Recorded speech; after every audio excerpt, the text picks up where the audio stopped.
শুক্রবার সকাল থেকেই রাজধানীর নিমতলী এলাকা ছিল উৎসব মুখর।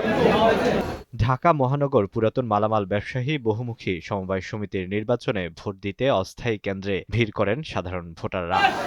বিনা প্রতিদ্বন্দ্বিতায় সভাপতি নির্বাচিত হওয়ায় বাকি ১১টি পদে নির্বাচন হয়। এই পদগুলোতে মোট ১৭ জন প্রার্থী প্রতিদ্বন্দ্বিতা করেন। কেন্দ্রের প্রবেশপথে প্রার্থী ও অনুসারীরা নিজ নিজ প্রতীক প্রদর্শন করে স্বাগত জানান ভোটারদের। ভোটারদের মন জয়ে চেষ্টায় কোনো কমতি ছিল না প্রার্থীদের। সুষ্ঠু পরিবেশ আর পছন্দের প্রার্থীকে ভোট দিতে পেরে সন্তুষ্টির কথা জানান সাধারণ ব্যবসায়ীরা। তোমার খুব সুন্দর করছে, আর কোনো জামালা নাই, খুব সুন্দর। একটা একটা করে গন্যা গন্যা 7টা দিছি, আর একটা একটা করে দিছি।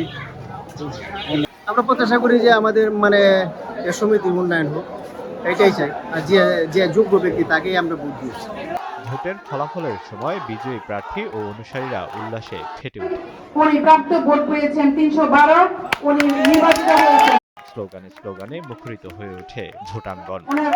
সহসভাপতি হিসেবে এবার জয়লাভ করেন সারোয়ার হোসেন মনির। ২৭৩ ভোট পেয়ে জয়লাভ করেন তিনি। যুগ্ম সম্পাদক হিসেবে ৩০৯ ভোট পেয়ে জয়লাভ করেন কলস প্রতীকের মোহাম্মদ সবুজ। হরিণ প্রতীকে ২৬৮ ভোট পেয়ে কোষাধ্যক্ষ হন আব্দুল্লাহ।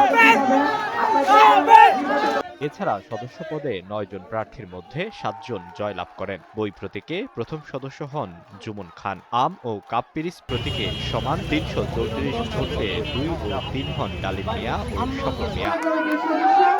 ৩১২ ভোট পেয়ে ৪ নম্বরে এবার ইতিহাস গড়েন আপেল প্রতীকের সিরাজ মোল্লা শ্যামল। ব্যক্তিত্ব ও নিষ্ঠার জোরে এবার মানুষের মন জয় করেছেন তিনি। খুব ভালো ছেলে, পরিচয় কম, খুব ভালো ছেলে। ওনার বাবা যখন থেকে